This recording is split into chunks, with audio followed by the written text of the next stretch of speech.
Ibu-ibu yang dirahmati dan dimuliakan oleh Allah Subhanahu wa taala.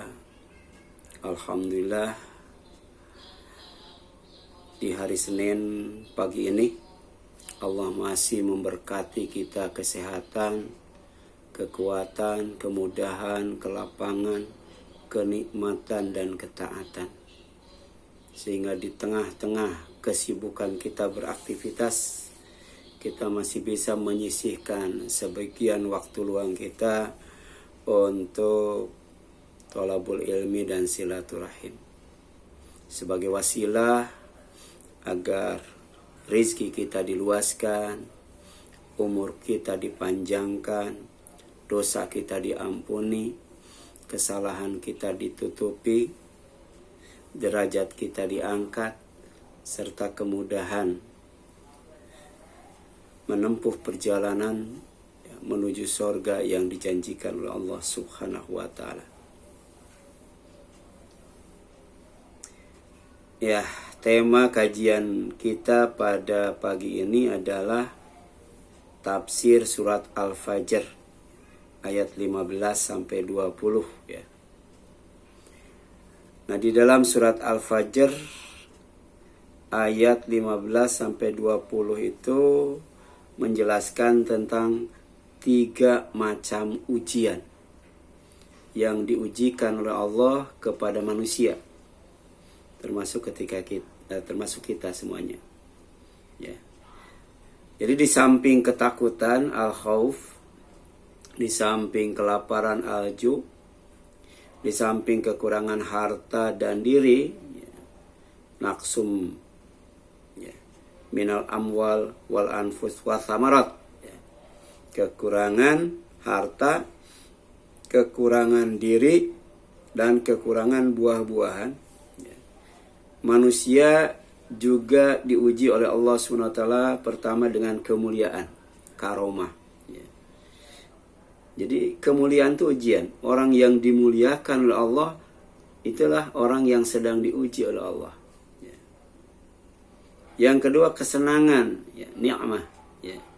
Sebagaimana firman Allah SWT dalam surat Al-Fajr ayat 15. A'udzubillahi minasyaitonirrajim.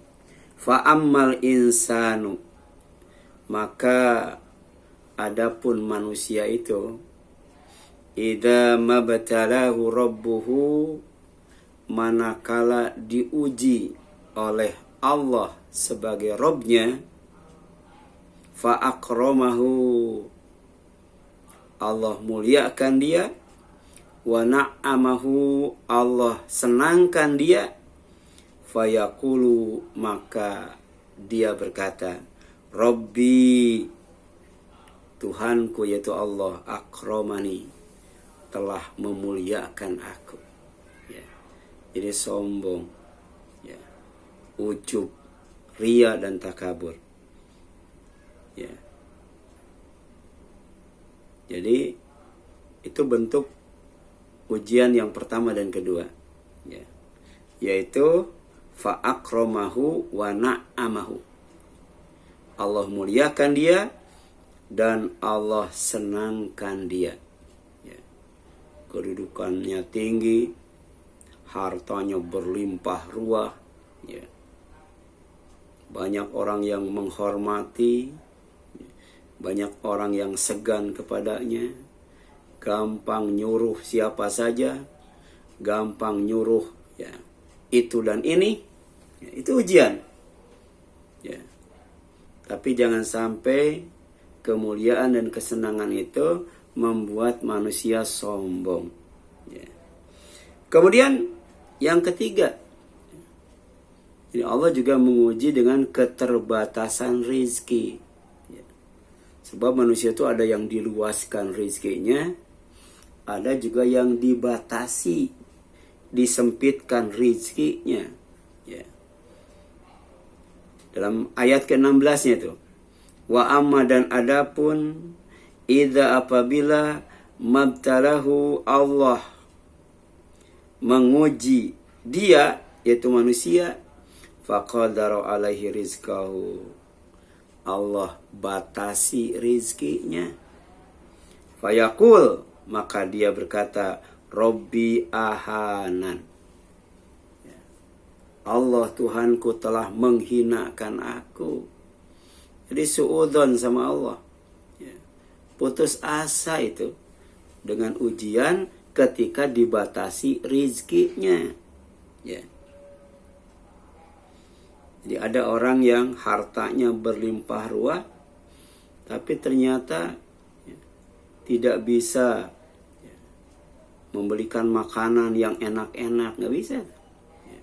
Membeli makanan yang lezat-lezat, memberi makanan yang gurih-gurih, memberi makanan yang renyah-renyah, karena bisa menambah parah penyakit yang dideritanya.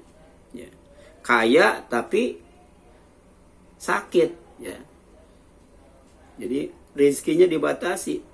Ada makanan tapi tidak bisa dimakan, ada minuman tapi tidak bisa diminum.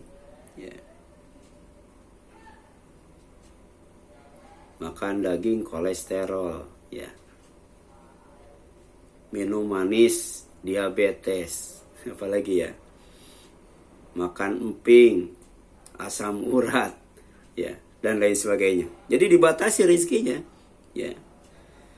Kemudian yang selanjutnya, ayat ini menjelaskan beberapa hal penting. Jadi ada 5 hal penting yang Allah jelaskan melalui ayat ke-15 dan ke-16 dari surat Al-Fajr. Yang pertama adalah rezeki itu tidak hanya harta saja. Salah kalau orang menganggap rezeki itu harta saja. Rezeki lebih luas daripada harta. Kesehatan itu rezeki itu. Kekuatan, rizki. Kemudahan, rizki. Kelapangan, rizki. Kemuliaan, rizki. Kenikmatan, kesenangan, kebahagiaan, rizki. Bahkan ketaatan juga termasuk rizki. Kita bisa sekarang berkumpul di media sosial, yaitu Google Meet. Ini rizki. Rizki. Kemudian yang kedua, keterbatasan rizki tidak identik dengan kehinaan.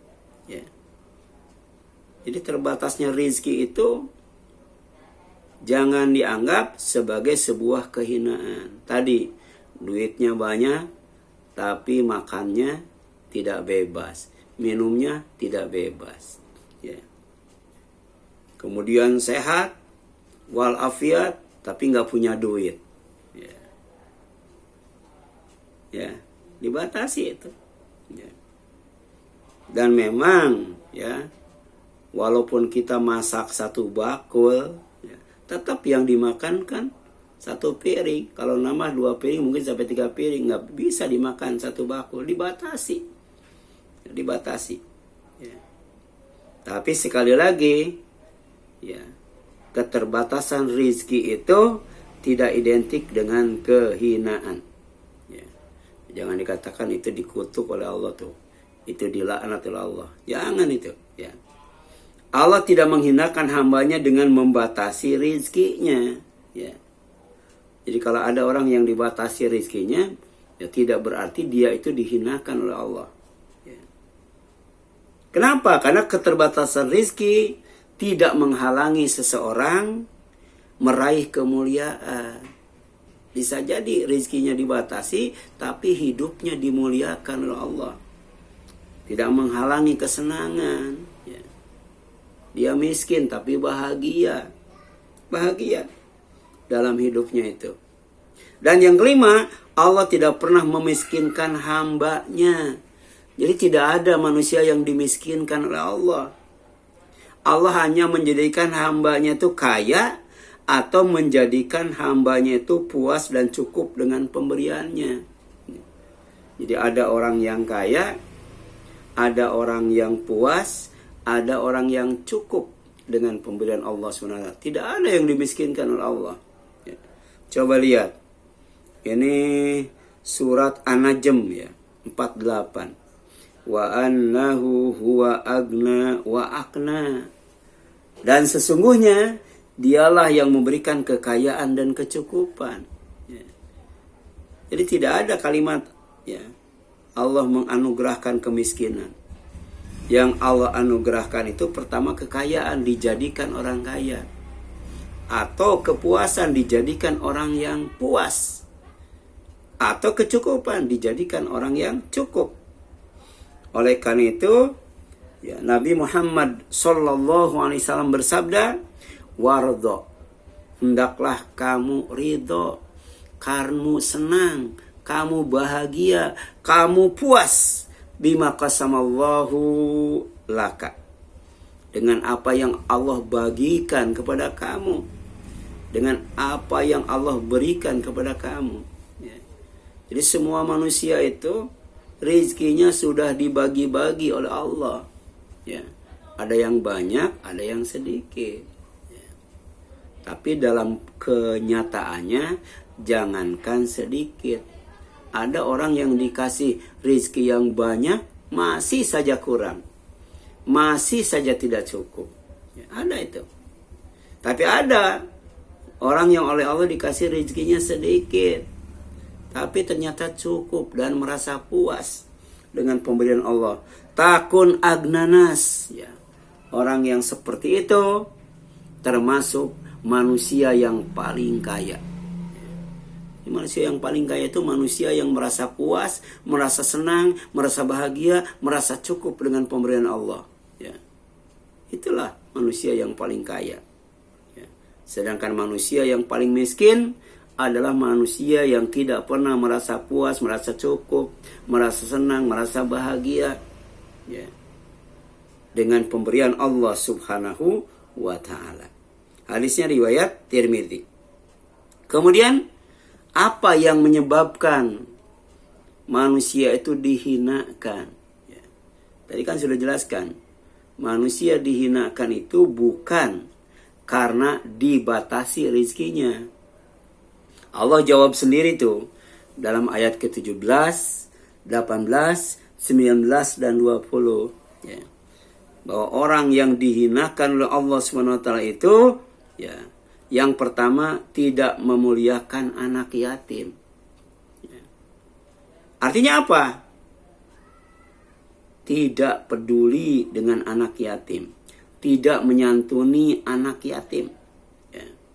Sementara orang yang peduli dengan anak yatim, menyantuni anak yatim, merawat anak yatim, mendidik anak yatim, ya, ngasih makan, ngasih pakaian anak yatim, bikin tempat untuk panti asuhannya. Nah, itu sorganya dekat dengan Rasulullah SAW, sedekat jari tengah dengan jari telunjuk. Ya. Jadi kata Rasul, orang yang menyantuni anak yatim, yang peduli dengan anak yatim, memuliakan anak yatim, di sorganya denganku seperti ini, katanya. Seperti ini. Ya.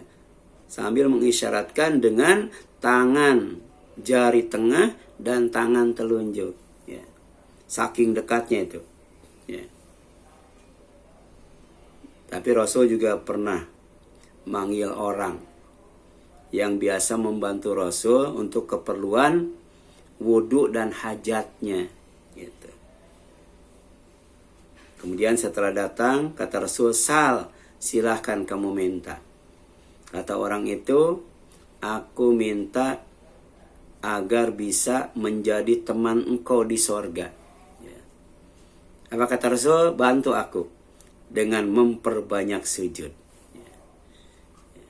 Jadi di samping memuliakan anak yatim, ada amalan-amalan yang bisa mengangkat derajat. Sampai sorganya dekat dengan Rasulullah Sallallahu Alaihi Wasallam, sedekat jari telunjuk dengan jari tengah, yaitu banyak sujud, katanya. Ya. Kata Allah, "Kalla balla tukrimuna yatim." Ya. Yang menyebabkan kamu dihinakan oleh Allah tuh bukan karena Allah membatasi rezeki kamu, bukan. Tapi kamu tidak memuliakan anak yatim. Ya. Yang kedua, Ya, yang menyebabkan hina itu tidak peduli dengan orang miskin. Ya, tidak memberi makan secara langsung atau tidak memberi makan secara tidak langsung. Ya, menjadi panitia misalnya Jumat berkah, ya. Dia nggak ngasih makan, tapi mengkoordinir makanan sehingga makanan itu sampai kepada orang miskin. Ya. Wala tahadduna ala ta'amil miskin. Dan kalian tidak saling mengajak memberi makan orang miskin. Ya. Jadi kalau bisa ngasih makan itu jangan sendiri, rame-rame. Ya. Kalau sendiri mungkin sedikit, tapi kalau rame-rame bisa banyak gitu. Ya. Itu di rumah biasanya istri suka masakin tuh buat masjid Babu Takwa yang di jalan itu. Sekali masak 150 bungkus ya. Ada yang nyumbang 10 bungkus dan lain sebagainya ya. Berarti mengelola itu termasuk tahadzun ya. Saling mengajak ya. Untuk ala ta'amil miskin, memberi makan kepada orang miskin. Yang ketiga, yang menyebabkan hina itu makan harta yang haram dan dengan cara yang tidak benar itu. Ya. Jadi jangankan harta yang haram, harta yang halal saja kalau tidak didapatkan dengan cara yang benar, statusnya haram juga. Ya. Ini sudah hartanya haram, kemudian didapat dengan cara yang tidak benar. Ya. Dengan cara yang tidak benar. Makanya kata Allah sebagai ciri orang yang saumnya mabrur, saumnya sukses itu, wala ta'kulu amwalakum bainakum bil batil. Jangan kalian memakan harta kalian dengan cara yang batil. Ya. Jadi selepas Idul Fitri, ya, orang itu melakukan bisnis yang batil, maka saumnya tidak ada asarnya, tidak ada bekasnya. Dan saumnya itu tidak akan dinilai, dicatat dan diterima oleh Allah Subhanahu wa taala. Yang keempat, yang menyebabkan hina itu sekali lagi bukan keterbatasan rizki atau dibatasi rizki, tapi bakhil. Ya. Orang yang bakhil itu kan, yang dibakhilkannya itu dikalungkan di lehernya. Hina banget itu, malu banget itu. Ya, malu banget itu. Di alam mahsyar ya, ketika orang hadir banyak banget, maka orang yang bakhil jadi tontonan ya. Ketahuan bakhilnya karena semua yang dibakhilkan dikalungkan di lehernya ya. Kemudian apa? Rakus ya, rakus itu bisa bikin hina. Rakus itu serakah, itu bisa bikin hina. Kemudian tamak terhadap harta. Kenapa? Akibat mencintai harta yang berlebih-lebihan. Jadi ciri orang yang diperbudak oleh hartanya, ciri orang yang cintanya berlebih-lebihan, bisa dilihat dari perilakunya. Ya, bakhil, rakus, serakah, dan tamak. Ya. Sini jelaskan wa tuhibbunal mala hubban jamma. Dan kamu mencintai harta dengan kecintaan yang berlebihan. Apa sih sebenarnya ujian itu? Ya, hakikat ujian itu ya adalah kematian dan kehidupan. Hidup itu ujian, mati itu ujian. Ya. Jadi kalau dalam hidup banyak masalah, ya, itu jangan kaget karena hidup itu ujian. Ya. Kayaknya masalah itu nggak pernah selesai, nyambung terus. Ya itu jangan kaget karena Allah menyebutkan jangankan hidup, mati juga ujian. Makanya kalau merasa ya kita nyaris putus asa, jangan sampai bunuh diri. Ya, karena kalaupun mati bukan berarti ujian selesai, enggak. Ya, mati itu diuji terus itu. Ya. Untuk apa? Ya. Hidup dan mati yang Allah ciptakan ya, sebagai ujian untuk meningkatkan prestasi. Ya. Allah menyebutnya sebagai ahsanu amala. Supaya manusia itu amalnya bagus, ibadahnya bagus, ya. Kerjanya bagus, ya. Diuji itu. Bahkan levelnya juga naik kan. Ya. Tidak mungkin anak SD ya, bisa lulus kemudian melanjutkan ke SMP kalau tidak diuji. Nah, demikian pula S1 ke S2 ke S3 itu ada ujiannya. Ada skripsi, ya, ada disertasi dan lain sebagainya. Ya. Jadi alladzi khalaqal mauta wal hayata liyabluwakum ayyukum ahsanu amala wa huwal azizul ghafur. Ya. Allah itu zat, ya, yang telah menciptakan kematian dan kehidupan untuk menguji kalian. Siapa di antara kalian yang amalnya paling bagus? Dan Allah maha gagah dan maha pengampun. Ya. Allah bisa bikin manusia mulia. Allah bisa bikin manusia suci dan bersih dari dosa. Karena Allah itu Al-Aziz, Allah itu Al-Ghafur. Kemudian hakikat ujian adalah fitnah. Ya. Fitnah itu ujian. Ya. Fitnah kita kan sering. Ya. Sering. Makanya di antara umat yang paling banyak fitnahnya ya umat Islam. Umat Islam itu dari dulu. Ya. Sebelum merdeka, ketika merebut kemerdekaan, sampai setelah merdeka, sampai sekarang. Itu penuh dengan fitnah. Ya. Banyak ulama-ulama yang difitnah. Ya. Dengan dipenjara, dianiaya, disiksa, bahkan dibunuh itu. Ya. Kenapa? Karena ujian itu adalah fitnah. Ya. Untuk apa? Allah menguji dengan fitnah. Untuk mengetahui kebenaran dan kesungguhan pengakuan iman seseorang. Ya. Jadi iman itu tidak cukup diucapkan. Iman itu tidak hanya di lisan saja. Harus ada buktinya, pembenaran. Kemudian ada kesungguhan, keseriusan. Ya. Jadi hidup itu tidak boleh itu main-main. Ya. Hidup itu tidak boleh. Ya. Dalam kebatilan. Hidup itu nggak boleh bercanda. Atau banyak bercanda. Banyak tertawa. Ya, serius kan gitu. Ahasiban nasu ayutraku ayakulu amana wahum la yuftanun. Ya, Allah bertanya itu. Apakah manusia menyangka mereka akan dibiarkan begitu saja mengatakan kami beriman? Ya. Ya. Diuji itu orang yang mengatakan kami beriman itu. Wahum la yuftanun. Padahal mereka belum diuji. Belum difitnah. Belum difitnah sudah mengatakan amanah kami beriman. Ya, nggak bisa. Harus diuji dulu, difitnah dulu. Ya.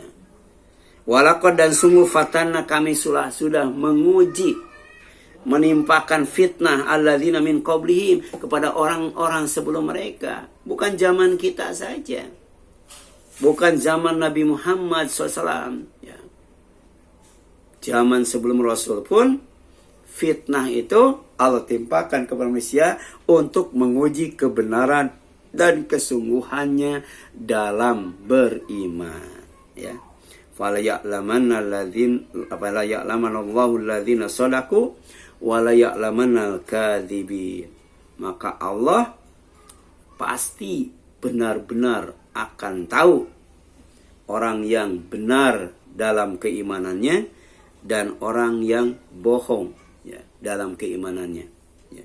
Jadi ada sidqul iman, iman yang benar, ada kadzibul iman, iman yang bohong. Wala nabluwannakum hatta na'lamal mujahidin minkum wasabirina wala nabluwa akhbarakum.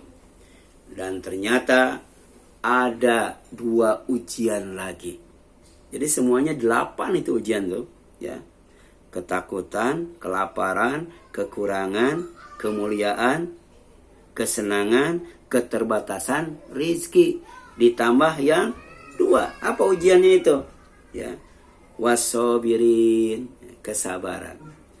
Ya, diuji itu kesabaran itu. Ya, wanabluwa akhbarakum, bahkan keadaan kita sekarang ini, ya. Sekarang kan lagi zaman COVID-19. Ya. Zaman orang pada divaksin itu. Zaman orang terpapar virus dan lain sebagainya. Zaman orang susah untuk belajar, susah untuk bekerja, ya. Itu keadaan yang sedang kita hadapi, itu ujian. Allah menyebutnya akhbarakum. Ya. Wa nabluwa, dan kami akan menguji, kata Allah, akhbarakum, keadaan kalian. Ya. Kita kan sudah mengalami masa pandemi itu 1 tahun lebih. Ya, ini akhbarakum. Ya, disebut. Itu surat Muhammad ayat 31. Ya. Kemudian yang selanjutnya, ujian adalah cara Allah membahagiakan orang yang sabar menghadapinya. Ya. Jadi kalau Allah mau membahagiakan orang, itu diuji. Diuji kesabarannya. Sabar nggak dengan musibah? Ya. Mana dalilnya? Ya. Al-Baqarah 255. Wa nabluwannakum bisyai'im minal khawf wal ju' wa naqsi minal amwal wal anfus wa thamarat wa basyiris sabirin. Sungguh dan sungguh pasti benar-benar kami akan uji kalian. Tidak ada yang bisa luput dari ujian. Bisyai'in, dengan sesuatu. Ya. Ada yang mengartikan dengan sedikit, nggak banyak. Ya. Allah menguji manusia itu nggak banyak. Ya, minal khauf, sedikit ketakutan. Walju, sedikit kelaparan. Wa naqsi minal amwal wal anfus wa thamarat. Ya, sedikit kekurangan harta, kekurangan diri, dan kekurangan buah-buahan. Ya. Gitu. Coba kita takut kepada corona itu sedikit atau banyak? Ya. Sedikit atau banyak? Ternyata kita takut sama corona itu sedikit. Ya. Ya. Kenapa? Kita pakai masker kadangkala dibuka lubang hidungnya, ya. Betul kan? Dan pakai masker juga kan, ya. Di rumah mah enggak. Emang di rumah kita enggak ada COVID, ya. Gitu kan? Dan sebenarnya kalau orang benar-benar takut sama virus, ya seperti yang dilakukan oleh petugas kesehatan. Pakai APD. Pakai APD itu. Kita cuma pakai masker, itu pun enggak lama. Ya. Jadi sedikit, ya, rasa takutnya kepada virus itu. Demikian pula rasa takut kita kepada Allah. Sedikit. Sedikit. Ya. Kalau rasa takut kita kepada Allah, subhanallah. Ya. Mungkin sholat malamnya tiap malam. Saumnya saum Daud. Ya. Rasul saja sehari semalam minimal sholatnya itu 40 rakaat. Ya. Sholat fardu 17. Sholat tahajud 11, ditambah sholat rawatib 12, 40 rakaat itu. Ya. Sementara kalau kita baca, itu ada buku kecil yang ditulis oleh Dr. Nas Abu Thalib, ya. Ternyata sholat sunat saja itu ada sekitar 30. Nah, dari yang 30 itu berapa yang kita lakukan? Ya. Demikian pula lapar. Allah menguji lapar kita itu sedikit. Ya. Dari subuh sampai maghrib, nggak 24 jam. Ya, nggak disuruh mati geni. Tidak makan, tidak minum 40 hari, 40 hari. Enggak. Ya, cuman 14 jam itu. 14 jam. Ya. Dan itu pun 1 bulan dalam 1 tahun. Atau sampai 1 minggu 2 kali. 1 bulan 3 kali. Ya, paling banyak saum Nabi Daud. Ya, 2 hari sekali. Ya, sedikit Allah menguji kelaparan kita. Demikian pula dengan kekurangan harta. Ya. Ya. Allah sedikit menguji kita. Ya, kita punya uang 1 juta. Allah cuma menguji 2,5%. Ya. Nggak banyak dibandingkan dengan sisanya 97,5%. Ya. Tapi banyak yang tidak lulus padahal cuma diuji 2,5%. Ya, diujinya itu. Ya. Ya. Demikian pula dengan anfus, diri, jiwa. Ya. Kita dikasih oleh Allah rambut dikasih, kulit dikasih, daging dikasih, tulang dikasih, darah dikasih, bahkan cairan lebih banyak dalam tubuh kita. Dari ujung rambut sampai ujung kaki lengkap. Ya, Allah uji dengan hitam sedikit kulitnya, pesek sedikit hidungnya, ya, pendek sedikit badannya, putus asa. Ya, kadang-kala dengan yang sedikit kita tidak sabar. Makanya wabasyiri sobirin, sampaikan berita gembira kepada orang-orang yang sabar. Kenapa harus sabar? Allah nguji kita tuh sedikit. Allah nguji kita tuh sebentar. Ya. Orang yang sakitnya paling lama itu kan Nabi Ayub. Tapi kemudian tidak selamanya disembuhkan kembali. Penyakitnya Allah ambil, kesehatannya Allah balikan, kekayaannya Allah balikan, anak-anaknya Allah balikan. Nabi Ayub itu diuji dengan harta, ya. Kemudian diuji dengan anak, ya. Bahkan diuji dengan diri, dikasih penyakit, ya. Yang sampai sekarang tidak ada penyakit yang bisa menandingi Nabi Ayub. Tapi Nabi Ayub sabar, nggak pernah mengeluh kepada orang lain. Sekalipun kepada istrinya sendiri, dia hanya mengeluh kepada Allah Subhanahu wa Ta'ala, dan itu pun cuma 1 kali. Ketika dia berdoa minta disembuhkan karena penyakit yang dia derita itu dibikin oleh setan. Dan ternyata kalau Allah menghendaki, penyakit yang paling parah seperti Nabi Ayub disembuhkan dengan obat yang paling mudah dan paling murah serta paling cepat, itu dengan air, ya.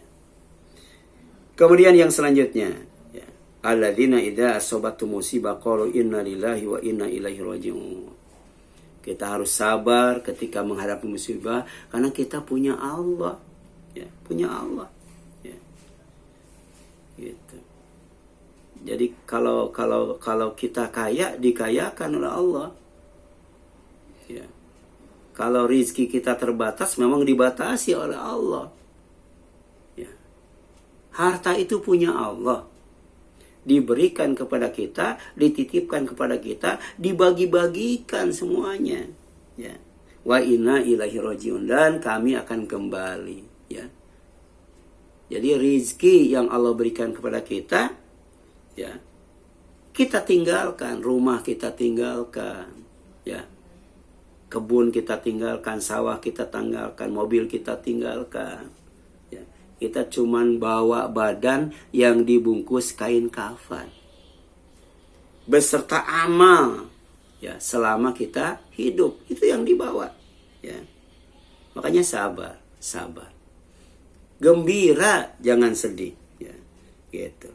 Bisa nggak kita tersenyum ketika sakit? Wah, luar biasa, ya. Ya. Bisa nggak kita tersenyum ketika nggak punya duit? Wah, susah banget, ya. Gitu. Ini ujian. Ulaika alaihim sholawatu min rabbihim wa rahmah wa ulaika humul muhtadun. Itulah katanya orang yang mendapatkan pujian dari Allah. Yang sabar itu dipuji oleh Allah, ya, dimuliakan oleh Allah. Kemudian warahmah, ya, mendapatkan kasih sayang dari Allah Subhanahu wa Ta'ala. Wa ulaika humul muhtadun, dapat hidayah. Jadi 3 fadilah, 3 keutamaan bagi orang yang sabar, ya. Dia pasti bahagia di akhir hayatnya karena mendapatkan 3 kebaikan. Pertama, sholawat, ya. Sholawat, ya. Yang kedua apa? Yang kedua rahmat. Dan yang ketiga adalah hidayah, ya. Ya, silakan, ada yang ingin ditanyakan? Sampai sini, Bu? Ada? Ya, silakan. Ada, Bu? Ada? Ya, silakan. Ya, ya, ya. Betul, betul.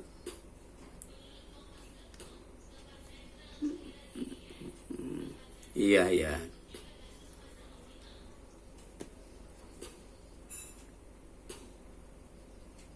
Iya, iya, iya. Ya, iya, iya.